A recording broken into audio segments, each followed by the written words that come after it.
Olá, meu nome é Tanara Vogel Pinheiro e nesse vídeo eu vou te ensinar a formatar o texto do seu trabalho acadêmico nas normas ABNT usando o Google Docs. Esse vídeo faz parte de uma playlist na qual eu também te ensino na prática como fazer a capa, a folha de rosto, a paginação e o sumário automático do seu trabalho, tudo respeitando as normas ABNT. O primeiro passo vai ser configurar as páginas do seu trabalho. Você deve vir em Arquivo, Configuração de página, mantenha Aplicar em todo o documento, pois todas as seções do seu trabalho terão a mesma configuração de página. A orientação da página deve estar em retrato, tamanho do papel A4, e nesse campo das margens você vai alterar usando os seguintes valores. A parte superior deve ser 3, a parte inferior 2, a margem esquerda 3 e a margem direita 2. Uma informação muito importante: se você pretende imprimir o seu trabalho frente e verso, o verso de cada folha deverá ter a margem invertida, ou seja, a margem esquerda deve ser de 2 e a margem direita deve ser de 3. Outra informação que também muda se você for imprimir em frente e verso é a posição do número da página, que na frente da folha no anverso vai ficar na parte direita e no verso vai ficar na parte esquerda. Dessa forma, quando alguém for folhear o seu trabalho, a numeração vai estar sempre externa, vai estar sempre mais disponível. Página configurada, agora vamos falar sobre fontes. A ABNT recomenda o uso da fonte Times New Roman, mas a grande maioria das instituições também dá a opção do uso da fonte Arial. Você pode escolher entre qualquer uma das duas, mas o importante é que seu trabalho fique uniforme, todo ele com a mesma fonte, inclusive figuras e tabelas produzidas por você. Para alterar a fonte do seu trabalho, você pode segurar a tecla Ctrl e clicar na tecla A. Esse atalho serve para selecionar todo o texto do seu trabalho. Aí você vem aqui na barra de ferramentas e seleciona a fonte escolhida. Aproveite para conferir se todo o seu trabalho está com a cor de texto preta, pois se você usou copia e cola para alguma citação direta, pode ser que a fonte copiada esteja em algum tom de cinza que você não tenha percebido olhando pela tela do computador. Sobre o tamanho da fonte, a ABNT recomenda o tamanho 12 para todo o seu trabalho, inclusive a capa, como a gente já viu no vídeo anterior, mas existem algumas exceções que são as citações diretas de mais de 3 linhas, as notas de rodapé, a paginação, as legendas e os títulos de ilustrações e tabelas. Esses devem ser em tamanho menor e uniforme, geralmente se usa tamanho 10 para todos esses da lista que eu citei. O importante é que o tamanho escolhido para um seja usado para todos. Para alterar o tamanho da letra do seu trabalho, use novamente o atalho Ctrl A para selecionar todo o texto, vá até a barra de ferramentas e clique nesses símbolos de menos ou mais até chegar ao número que você deseja, ou clique diretamente em cima do número para selecionar o tamanho desejado. Se você já está com o trabalho pronto, eu recomendo que você faça essa seleção do texto todo, altere tudo para o tamanho 12 e depois revise o texto página por página para substituir para 10 os itens daquela lista que conversamos antes. Recuo de parágrafo.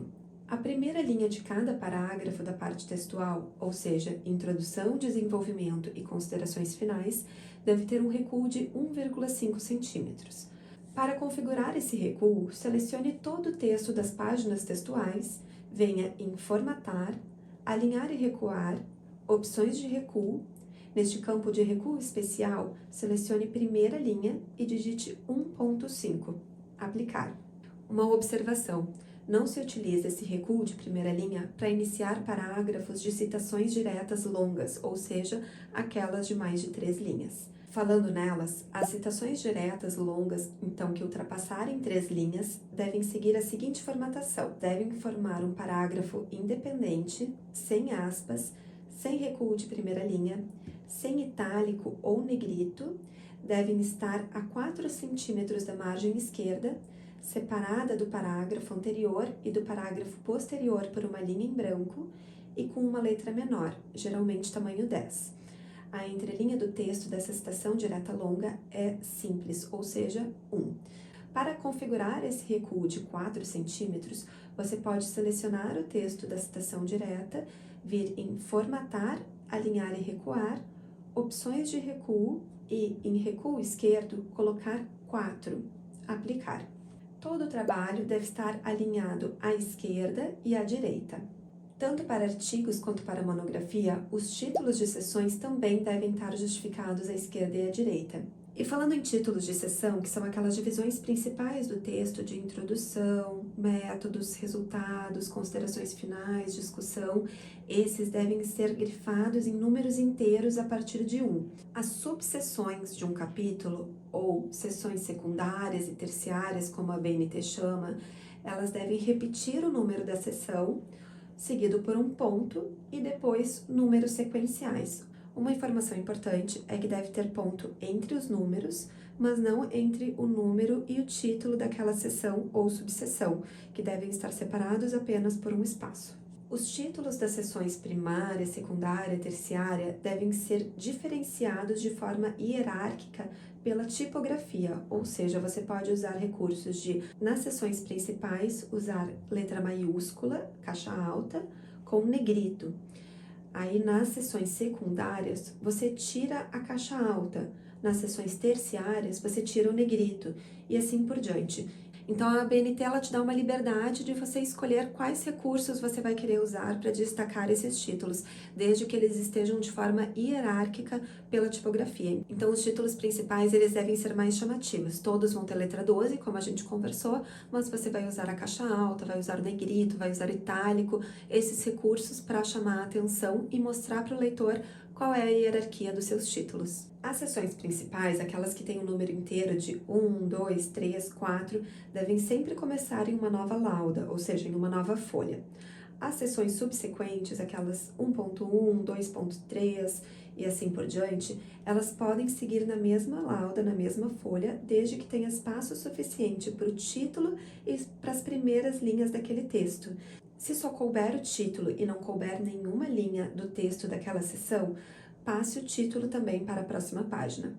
Os títulos pré-textuais e pós-textuais, eles devem estar centralizados e devem ter o mesmo destaque tipográfico das seções principais. Então, se você colocou introdução em caixa alta e negrito, esses títulos também devem estar em caixa alta e negrito, mas não numerados e centralizados. Eu sei que foi bastante informação, pessoal, mas se vocês forem vendo esse vídeo, pausando e modificando o trabalho de vocês, rapidinho vocês vão ter conseguido fazer toda a formatação. Não deixem de se inscrever para receber a notificação do próximo vídeo que vai ser sobre sumário automático. Até lá!